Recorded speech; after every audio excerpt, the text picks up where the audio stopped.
यावर्षीचा गणेशोत्सव साध्या पद्धतीने साजरा करावा असा निर्णय घेण्यात आलेला आहे।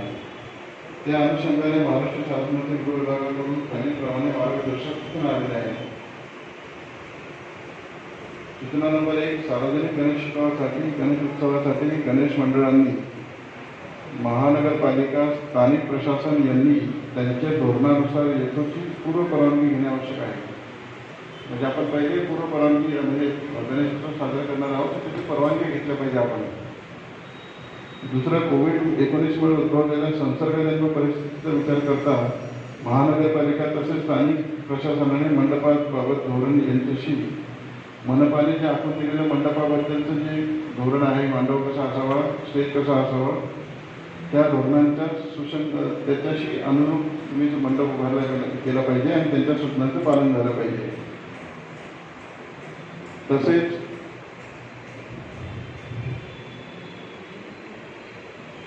सदर मंडपाच्या आणि गणेश उत्सवासाठी भपकेबाद असं कुठल्याही प्रमाणे भपकेगिरी किंवा सजावट करताना साधेपणा असावा।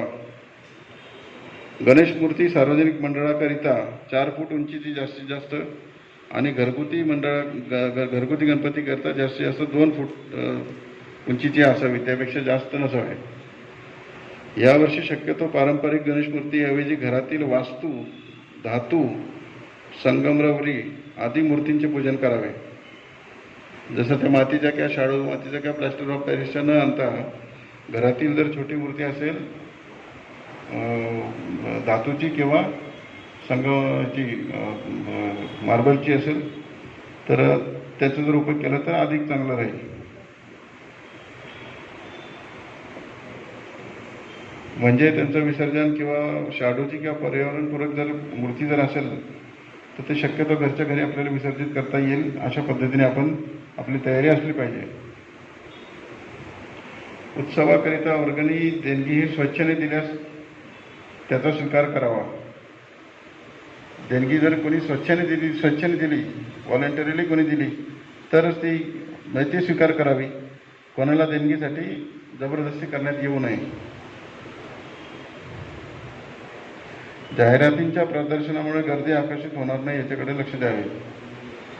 आता याच्यानंतर हे गणेशोत्सव संपत नाही तेवढे 4-6 महिन्यात पुढे इलेक्शन्स लागतील आणि अनेक इच्छुक उमेदवार जे आहेत तर ते ह्या तुमच्याकडं मंडळाला येणारे गर्दीचा फायदा घेण्यासाठी ते तिथं जाहिरातबाजी करण्याची शक्यता नाकारता येत नाही आणि मग त्या जाहिरातीच्या अनुषंगाने ते काही सजावट वगैरे काय करतील तर त्यामुळे काय होईल की गर्दी आकृष्ट होईल तुमच्या मंडळाकडं आणि कोविडचे जे सोशल डिस्टन्सिंगचे जे आपण नियम लावलेले आहेत तर ते त्यामुळे हे होऊ शकतात, हे जे कोविडचा प्रसार अधिक वेगाने होऊ शकतो। म्हणून अशा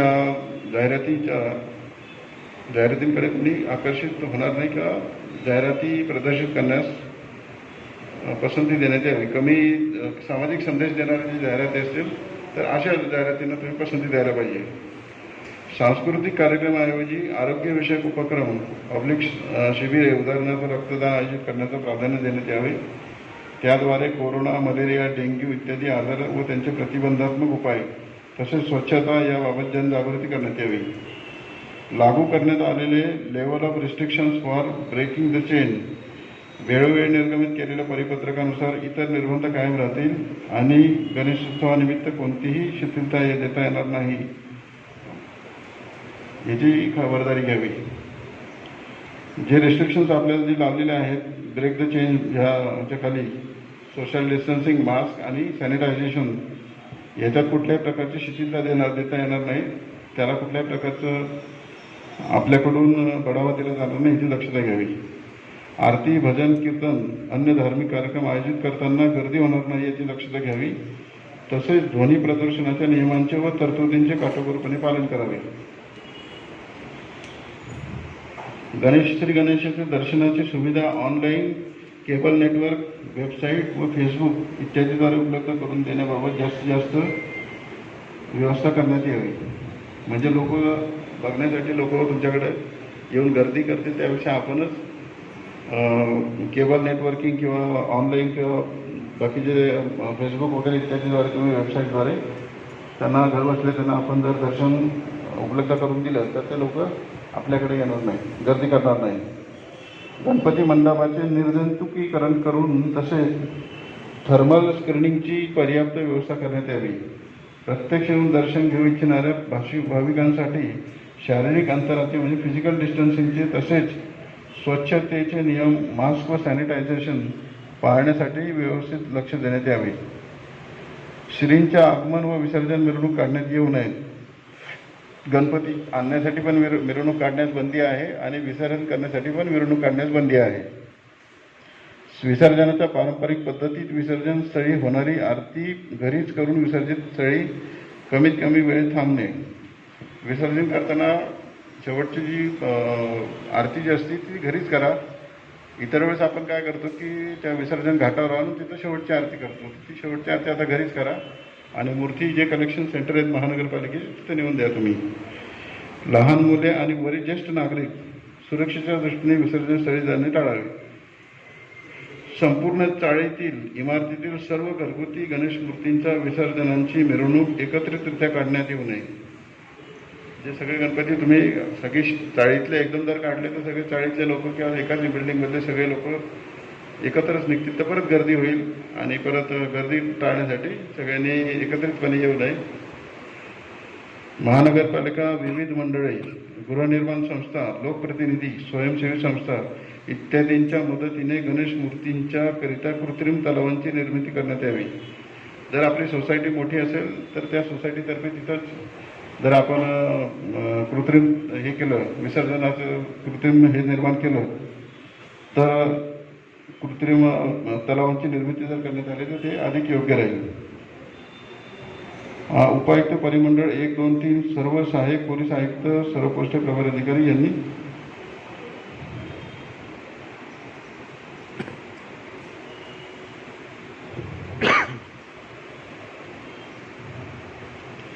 तसेच पोलीस स्टेशनतर्फे पूर्ण आयुक्तालयामध्ये जेवढे गणपती मंडळ आहेत त्या प्रत्येक गणपती मंडळाला आता भाईंदर पोलीस स्टेशनच्या हद्दीतील माझ्यासकट मी सुद्धा येऊ शकतो, ACP साहेब येऊ शकतात, माझ्याकडचे दुय्यम अधिकारी येऊ शकतात, बीट अंमलदार येऊ शकतो, बीट मार्शल येऊ शकतात. ते आपल्या मंडळाचे तिथे येतील आणि तिथं कॉर्नरला तिथं ज्या मंडळाच्या जागेवर मंडळाचे सगळे पदाधिकारी कार्यकर्ते त्या मंडळ जिथं बसणार आहेत त्या परिसरातील ज्येष्ठ नागरिक, सन्मान्य नागरिक, जर तिथले नगरसेवक महोदय उपलब्ध होऊ शकत असतील तर ते आणि आजूबाजूचे जे दुकानदार किंवा व्यापारी बंधू असतील तर अशा सगळ्यांना एक 5 मिनिटासाठी एकत्रित बोलवतील आणि त्यांच्याशी कॉर्नर एक छोटीशी सभा होईल. त्याच्यामध्ये आपण ते सगळे मिळून सगळ्यांना परत ह्या सूचना ज्या आहेत ते समजावून सांगू आम्ही की आपल्याला काय काय गणपती उत्सव कसा शांततेत साजरा करावा लागेल, काय काय प्रिकॉशन्स घ्यावे लागतील. तर अशा कॉर्नर सभासाठी प्रत्येक मंडळाचे तिथं आमचे लोक येतील, पोलीस येतील. काल दिवसभरात 12 ते 13 मंडळांना आपण भेटी दिलेल्या आहेत आम्ही आणि कॉर्नर सभा घेतलेल्या आहेत. या आता पोलीस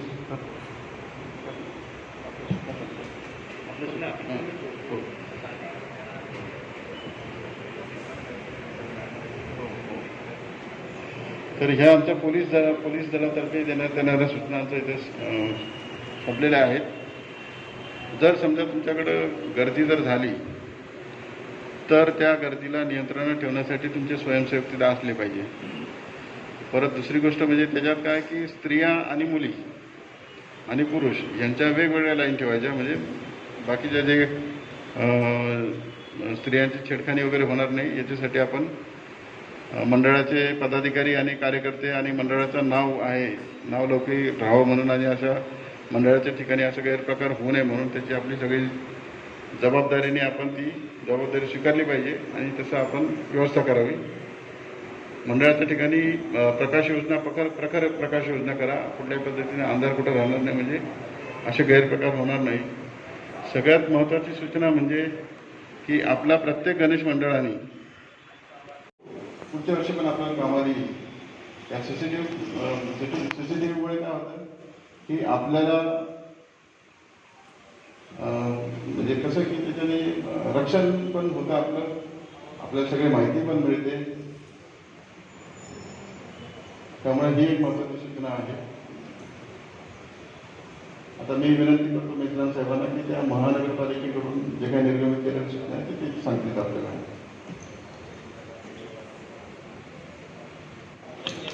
महानगरपालिका क्षेत्रामध्ये माननीय ACP साहेब, PIS आहे, सार्वजनिक गणेश मंडळाचे अध्यक्ष पदाधिकारी साहेब यांचं महानगरपालिकेतर्फे स्वागत करत आहे. माननीय पाटील साहेबांनी जे आपल्याला सूचना दिलेल्या आहेत पोलीस दलाकडून, त्या सूचनांचं हे महानगरपालिकेचे हे आहे पालन करायचं आहे. त्याच्या अनुषंगाने मीनाबाईंदर महानगरपालिकेमध्ये जे मंडपाची जी परवानगी असते ते प्रभाग अधिकाऱ्याच्या माध्यमातून ते मंडपाची परवानगी द्यावी लागते. त्याच्यामध्ये कोरोनाचा विषाणूचा प्रादुर्भाव टाळण्यासाठी मंडळाचे आकारमान कमीत कमी ठेवावे, हा पहिला आपला महानगरपालिकेचा उद्देश आहे. आणि मूर्तीची किती आहे, मूर्ती जास्तीत जास्त 4 फूट उंचीची असायला पाहिजे सार्वजनिक ठिकाणी. हां, घरगुती तोड आहे. तर याच्यामध्ये परवानगीच्या विषयासंदर्भात कोणाला काय बोलायचं असेल तर त्यांनी ह्या ठिकाणी त्यांची सूचना, त्यांचे काय मार्गदर्शन तुम्ही ह्या ठिकाणी सांगू शकता. तरी कृपया ह्या ठिकाणी ज्यांना कोणाला काय बोलायचं असेल तर त्यांनी आम्हाला सूचनांचं काय असेल त्या त्याची अंमलबजावणी करू शकतो.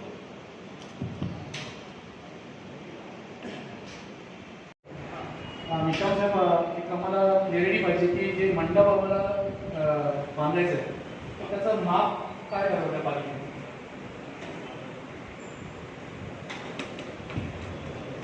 कमीत कमी त्या मंडपाचं माप 10 बाय 6 असायला पाहिजे. सर, एक विनंती आहे की सर्व मंडळातर्फे सर काही नवरात्री मंडळ आहे म्हणजे श्रद्धेचं स्थान आहे गणपतीचं, तर तिथे मिनिमम ॲटलिस्ट म्हणजे 10 बाय 10चा तरी करावं अशी आमची विनंती.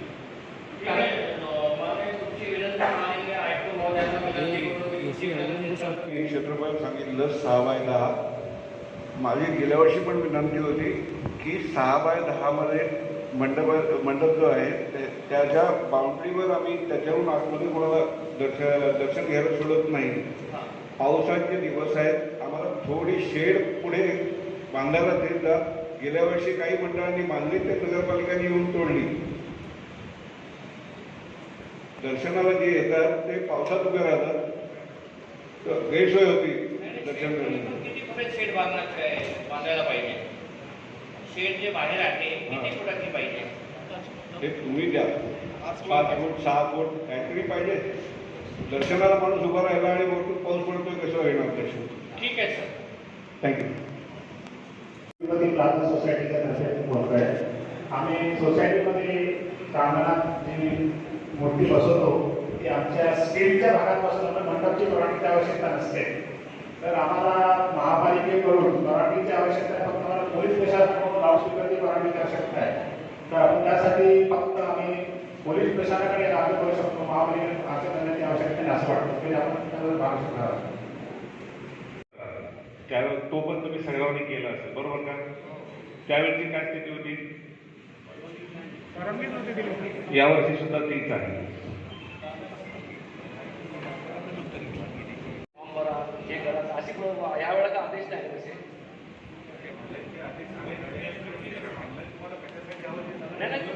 स्पीकरसाठी परमिशन ठीक आहे. 7च ठिकाणी आहे, त्याच्यात धक्क्याचा कुठेच उल्लेख नाही आहे. ज्या मूर्त्या काही 1.5 दिवसाच्या त्या धक्क्याला पण जातात म्हणजे आपल्या खाडीवर, तर त्याचं स्वीकृती केंद्र कुठेच दिसत नाही. तर त्याचा कुठेतरी उल्लेख असावा अशी अपेक्षा आहे. मी राहायला मुळगल आहे, पण आमचे जे स्वीकृती आहेत ना ते स्वीकृती केंद्र आहेत. फक्त धक्क्याला जे जास्त गणपती विसर्जन होतात, जे 1.5 दिवसाचा गणपती तिकडे जातो, तिकडे स्वीकृती केंद्र एकही नाही आहे. म्हणजे मोदी पटेलच्या पुढे कुठेच नाही आहे. शिवसेना लास्ट आहे, शिवसेना ऑफिसच्या इथे, त्याच्या पुढे एकही नाही आहे धक्काच्या इथे. हे बघा, तिकडे खूप गर्दी होते.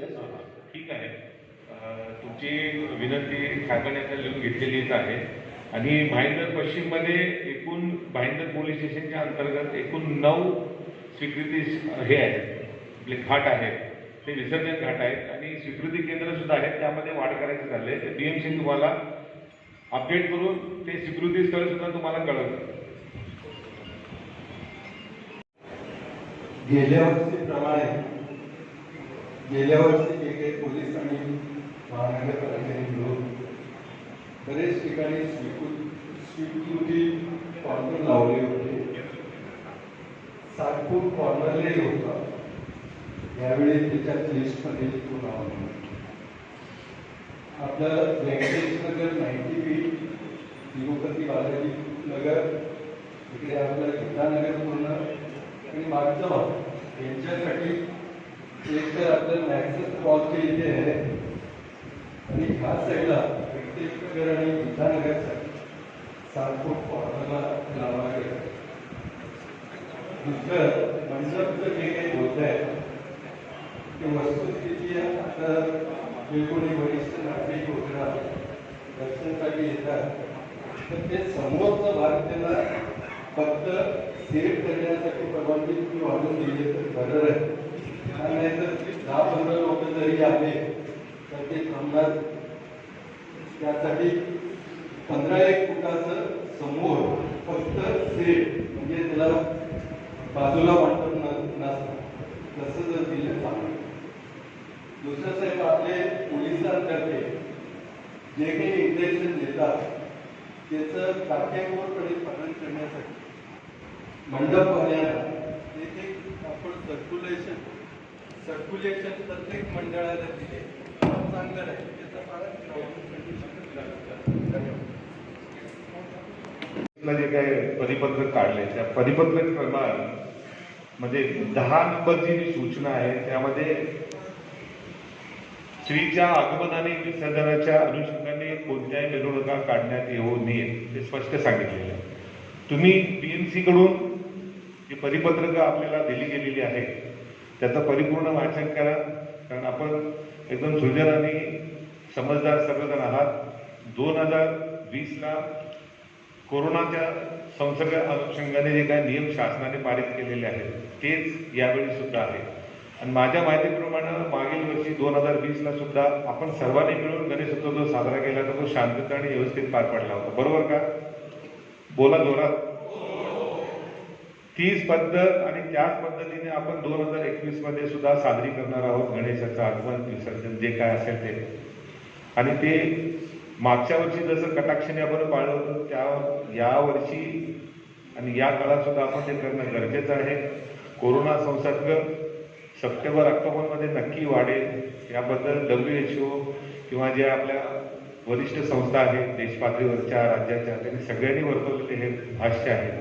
आणि केवळ आपल्यामुळे आणखीन संसर्ग वाढून आपल्या भाईंदरची जनता हैराण होऊ नये किंवा भाईंदरकरांना त्रास होऊ नये याची संपूर्ण जबाबदारी प्रत्येक नागरिकाची आहे. आणि त्यामध्ये आता उत्सव सुरू होतोय तर या उत्सवाच्या अनुषंगानं ही घटना घडू शकते, संभाव्य आहे. म्हणून BMC, पोलीस आणि प्रशासन याच्या वतीनं ही मीटिंग आपण आयोजित केलेली आहे. 2020ला उत्तम प्रकारे सगळे निर्बंध कडक असताना सुद्धा आपण गणपतीचं आगमन, निर्गमन आणि जो काय उत्साह होता तो आपण उत्साहात साजरा केलेला सण आहे. त्याच पद्धतीनं यावर्षी सुद्धा करावं अशी आमची प्रशासनाच्या वतीनं पालिका म्हणा, पोलीस म्हणा ही सगळ्यांना विनंती आहे, जेणेकरून आपल्या सर्वांना शांततेत आणि एकदम आनंदाने जगता येईल. नाही तर 2020 मध्ये किती त्रास झाला आपण सगळ्यांनी जाणता. लक्षात आलं का? हा संसर्ग काळ आहे, हा रोग जो आहे कोरोना तो या दृष्टीने आणखीन फैलावू शकतो. सगळ्यात महत्वाचं ते आहे आपली श्रद्धा आहे. तुमची जशी आहे तशीच आम्ही, तुमच्यातलेच आम्ही पण आहोत. लक्षात आलं का? तर मागे ज्या मिरवणुकाला आपण परवानगी दिली नाही BMC कडून किंवा पोलिसांकडून, कोणताही डॉल्बी म्हणा, वाजंत्री म्हणा, अजिबात परवानगी नाही. जी आपण कलेक्शन सेंटर जे निर्माण केलेली आहेत BMC कडून किंवा आता आपण जे करतोय त्याच्यामध्ये मागच्या वर्षीपेक्षा BMCला विनंती आम्ही पण केलेली आहे आणि त्यांनी स्वकृतीनं ती केंद्र वाढवलेली आहेत त्यावेळी. म्हणजे मागच्यापेक्षा यावेळी आपल्याला ते सुलभ होणार आहे हे लक्षात घ्या. आणि केवळ तुम्ही प्रशासनात सहकार्य केल्यामुळे प्रशासनाला त्याचा काय फायदा तोटा नाही, तो सगळ्यांना आहे. आपण सर्वांसाठी हे करतोय. तर हे कोरोनाचं जे संकट आहे अजून पूर्ण गेलेलं नाही आहे आणि ते चांगल्या रीतीने निवारण होण्यासाठी आपण श्रीच्या चरणी प्रार्थना करू. हा सण आहे तो अत्यंत चांगल्या पद्धतीने जे शासनाने आपल्याला जे काही निर्बंध घालून दिलेले आहेत ते BMC आणि पोलिसांच्या माध्यमातून आपण त्याचं इम्प्लिमेंटेशन करणार आहोत. तर त्याचा सर्वांच्याकडून प्रयत्न केल्यानं ते आपल्या एकीनं आपण हा विजय मिळवणार आहोत कोरोनावर. तर सगळ्यात महत्त्वाचं ते आहे. ते करत असताना आपण स्त्रीच्या कुठल्याही धार्मिक विधीमध्ये किंवा अन्य काही गोष्टीमध्ये कमतरता राहणार नाही याची सगळी जण खबरदारी घेऊ. सगळ्या गोष्टी काटेकोरपणे आम्ही पोलिसांच्या वतीनं चालल्याच पाहिजेत असं आम्ही कधी म्हणणार नाही. आम्ही तुम्हाला जे सहकार्य मागच्या वेळी केले त्याच्यापेक्षा चांगल्या पद्धतीने यावेळी करू हा विश्वास मी पोलीस दल आणि आमच्या BMCच्या वतीने तुम्हाला देतो. तुम्हाला अजून काही शंका असतील तर तुम्ही विचारा. प्रत्येक मंडळाला BMC कडून आणि पोलिसांकडून जे काय परिपत्रक जे काय गाईडलाईन्स दिले गेले आहेत लेखी स्वरूपात त्या तुम्हाला दिल्या गेल्या जातील. प्रत्येक मंडळाच्या ठिकाणी आमचा पोलीस अंमलदार असेल, अधिकारी असेल, बीट अधिकारी आमचे अधिकारी असतील तर त्यांच्याकडून कॉर्नर मीटिंग घेऊन तुम्हाला आणखी जे काही माहिती पाहिजे असेल तर ती देण्याचा आम्ही या 2-4 दिवसात प्रयत्न करणार आहोत. आता केवळ मला वाटतं 10 दिवसाचा कमी वेळ होते. तेवढ्या वेळात अजून बऱ्याच मिटिंगा त्यांच्या आमच्या होणार आहेत, चालू आहे. तर ह्या मागच्या वर्षीचा जो एक हे आहे पॅटर्न आहे तोच पॅटर्न यावर्षी आपल्याला राबवायचा आहे आणि हा संसर्ग आपल्याला टाळून आपली स्त्रीचं आगमन जे आहे ते चांगल्या पद्धतीनं शांततेत आनंदानं पार पाडायचं हे निश्चित आहे. आणि याच्यासाठी तुम्ही सर्व आम्हाला सहकार्य कराल हा विश्वास देऊन तुमची होय किंवा नाहीची मी वाट बघतोय. बरोबर का? जो लोग विसर्जन के लिए मीन्स नीचे आएंगे बिल्डिंग से मेंबर्स, उनको हमने सोचा कि जो 2 वैक्सीनेटेड पर्सन है, जो 2 डोज हो चुके हैं जिसके, वही वैक्सीनेटेड पर्सन विसर्जन के लिए नीचे जमा होंगे. तो वैसा फिर मीन्स वो गर्दी माना जाएगा नहीं माना जाएगा वो एक प्रोविजन पूछना था. गर्दी माना जाएगा. हाँ. और आपने ये भी सुना होगा कि 2 डोज वैक्सीनेशन के पूरे होने के बाद भी कोरोना होता है. हाँ, कोरोना होता है. लाइट इफेक्ट होती है. ये चीज आप भूल क्यों जा रहे हैं? Just for clarification. आपको सोसाइटी के अंदर करने का है तो एक आदमी लेके जाके कर सकता है. Yes sir. तो पूरा मंडल आने का क्या है? रोज तो मंडल वाले देखते होंगे ना गणपति 10 दिन 5 दिन वही देखेंगे ना. करेक्ट. क्योंकि हमारा सार्वजनिक मंडल नहीं है, सिर्फ प्रीमाइसिस. बिल्डिंग का भी मंडल हो तो वही है ना. आपको कोरोना का रोकने का है तो ये चीजें नहीं करनी चाहिए. ओके, ठीक है, थँक्यू. आता यावर्षी खूप अडचण झाली म्हणून आम्ही त्यावेळी माझ्या सत्यनारायणची पूजा असते व सार्वजनिक गणपतीमध्ये ते तेवढी जागा लागते. कृपया विनंती. आणि आनंदमय वातावरणात पार पडणे कामी पोलीस प्रशासन, महानगरपालिका प्रशासन आणि भाईंदर पोलीस स्टेशन हद्दीतील सर्व गणेश मंडळ यांच्यामध्ये बैठक आयोजित करण्यात आली होती. सदर बैठक ही भाईंदर विभागाचे माननीय सहाय्यक पोलीस आयुक्त श्री जाधव साहेब यांनी या ठिकाणी येऊन आपल्याला कोविड संदर्भानं ज्या सूचना दिल्या आहेत, गणेशोत्सव कसा साजरा करावा त्याचं पालन आपण सर्वांनी करायचं आहे. तसेच भाईंदर पोलीस स्टेशनचे वरिष्ठ पोलीस निरीक्षक श्री पाटील साहेब यांनी देखील प्रशासनाचे आदेश आणि सूचना आपल्याला समजून सांगितलेल्या आहेत. महापालिकेचे अधिकारी मेश्राम साहेबांनी देखील आपल्याशी सुसंवाद साधून आपल्याला शासनाचे आदेश कळवलेले आहेत. सदरची शांतता मीटिंग गणेशोत्सव संदर्भाने आयोजित केली होती. त्यासाठी इथं भाईंदर पोलीस स्टेशनच्या हद्दीतील विविध गणेश मंडळाचे अध्यक्ष, उपाध्यक्ष, पत्रकार तसेच महिला पोलीस मित्र तसेच आत्ताच नुकत्याच इथं आगमन झालेल्या माननीय सौ कदम मॅडम या सर्वांचे आभार व्यक्त करतो. आपण हा गणेशोत्सव आनंदाने साजरा करायचा आहे आणि आपल्याला कोरोना विषाणूचा देखील मुकाबला करायचा आहे, जेणेकरून येणारा पुढील गणेशोत्सव पूर्णपणे आपल्याला कोणत्याही प्रशासनाचे निर्बंध न येईल असा साजरा करायचा आहे. त्यामुळे यावर्षी आपण सगळे असा गणेशोत्सव साजरा करूयात अशी मी अपेक्षा बाळगतो. आपण सर्व इथे आलात त्याबद्दल पोलीस स्टेशनतर्फे धन्यवाद.